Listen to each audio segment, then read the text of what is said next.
Since the first coup occurred in Mali in 2019 and spread to other neighboring countries in the Sahel, including Burkina Faso and Niger, all the media and Western propaganda have cared about is showing how the security situation in these Sahelian countries has deteriorated. They keep spreading news about how several people have died and how insurgency attacks have increased. They try to make a connection between the coup and the insurgency attacks, as if those insurgents were not killing and attacking local villages before the coups occurred.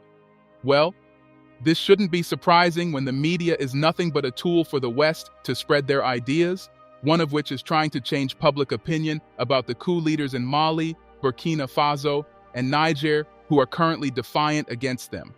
Aside from focusing on the insecurity issue, the media has also been flooded with news about how these Sahel nations, especially Mali, Burkina Faso, and Niger, are turning their backs on the West as partners and choosing to partner with non-Western countries, specifically Russia, which, as you know, is regarded as a threat by the West. We understand that the insecurity in the Sahel is a grave issue that needs to be dealt with. But the fact is that since they came into power, these military juntas have not only been working hard to combat the insecurity, but also trying to develop their countries.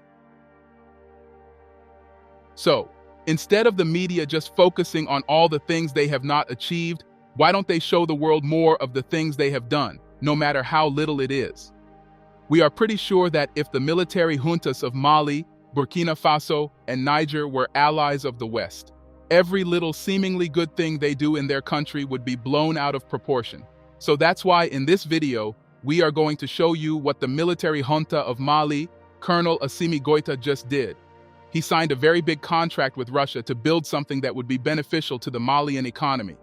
What does this contract entail and how would it profit the Malian economy? Stay with us as we show you. Mali, like every other African country, is blessed with minerals, one of which is gold. And like Burkina Faso, gold is one of the minerals which has been extensively explored and is very important to the Malian economy. In fact, according to research, gold makes up nearly a fourth of Mali's mineral resources. This means Mali is one of the largest gold-producing countries in Africa.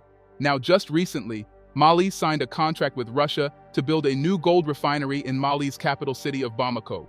The announcement was made by the Minister of Economy and Finance, Alouseni Sanou, in an interview with the national television station ORTM. This agreement between Russia and Mali is a non-binding memorandum of understanding MOU, which was signed as part of a slew of agreements signed between the two countries. According to the agreement, the gold refinery would be one of the largest gold refineries in West Africa when it is built, and it is expected to have the capacity to refine 200 tons of gold per annum. Isn't that wonderful?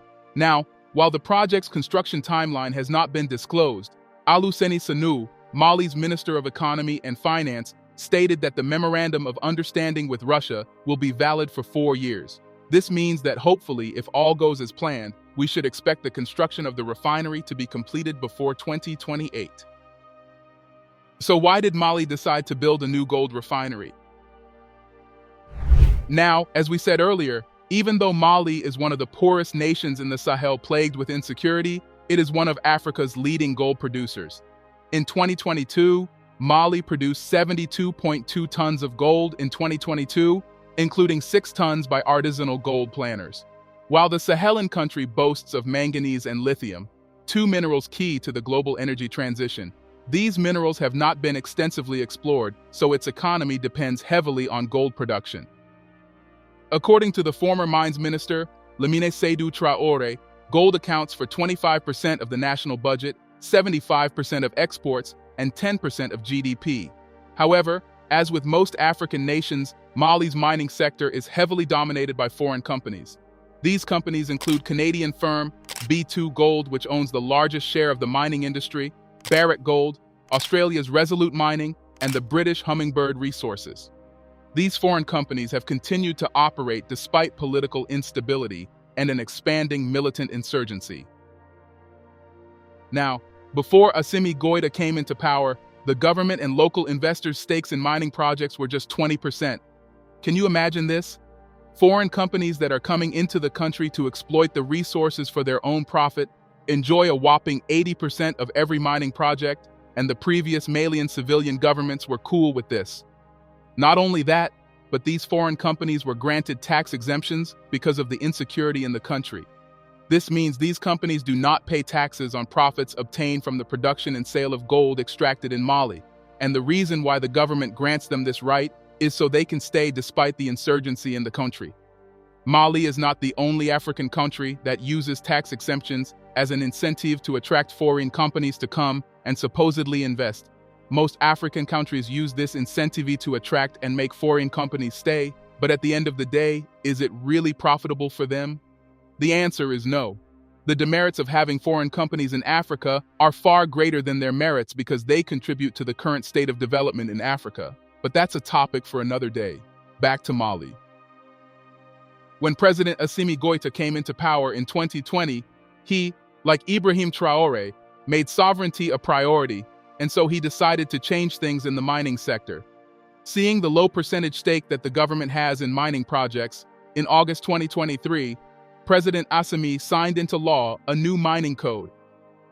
The aim of the code is to increase government ownership in gold concessions in the country. With this new law, the government and local investors can increase their stakes from 20% to as high as 35%. The signing of the new code came after Mali experienced a shortfall in production revenue.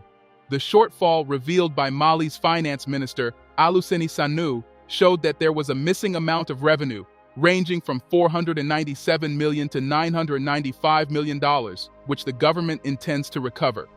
According to Sanou, if the facts are established, it will be a question of renegotiating what is renegotiable and recovering what is recoverable.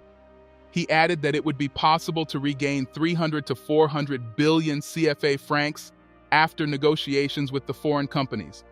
Imagine almost $1 billion that should have been injected into the Malian economy is diverted to foreign companies. It's no wonder the country is amongst the poorest in the world, and it begs the question, why then are these foreign companies allowed to remain in the country when they are doing more harm than good? Mali's mining minister, Amadou Keita, revealed that these losses incurred by the state were as a result of mining companies transporting their gold ore to tax-exempt mines for processing. So, instead of processing the gold in mines, which would ensure they pay taxes, these mining companies would take them to tax-exempt mines. Well, with the introduction of the new mining code, this practice would be stopped, and according to Keita, it would also ensure improved procedures for mining title issuance. For the sake of transparency, Amadou Keita stated that mining titles will be signed by several ministers, including the finance, mining, and environmental ministers. For Mali's economy minister, Alousseini Sanou, the implementation of the new mining code could boost the national budget by 500 billion CFA francs. That's about $820 million. It would also help the mining industry to contribute between 15 and 20% of GDP and allow the government to hold up to 10% equity in new projects with the option to buy an additional 20% during the first 2 years of commercial production. In addition, the code would allow the Malian private sector to hold up to 5% stake in mining projects and remove tax exemptions for mining companies during operations. This decision made by Mali follows the current trends by resource-rich countries, including African countries that are impacted by the knock-on effects of global shocks, to increase their control over the mining sector. However, as you can imagine, foreign companies in Mali are not happy with the new mining code, and they are pushing for the law not to affect their existing operations. The CEO of Barrick, the world's second-largest gold miner, Mark Bristow, has met with the military junta to negotiate the law, although nothing concrete has come out of it. The CEO, in the typical white superiority attribute, even went on air to say that it takes time for people to really comprehend the demerits of a new mining code because these are not economists or miners, but military people. They are all colonels. You have to take time to understand the model. In simple terms, Colonel Assimi doesn't know what he is doing because he is a military person and he doesn't understand how the economy works. Can you imagine that? So, just because the president is fighting for a way to increase state revenue, then he doesn't know what he is doing anymore. Some analysts have even said that the president should be cautious so that he won't drive away foreign investors. While we understand the importance of foreign investors in a country, it doesn't mean that these investors should be given the right to do what they like at the detriment of the country.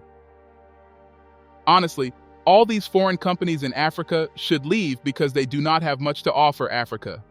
Just like the continent they come from, they only think about their self-interest. It might be hard at the beginning because when they leave, they will take their investment with them. But the fact is the continent will survive because there will be a push for industrialization to happen in Africa by Africans.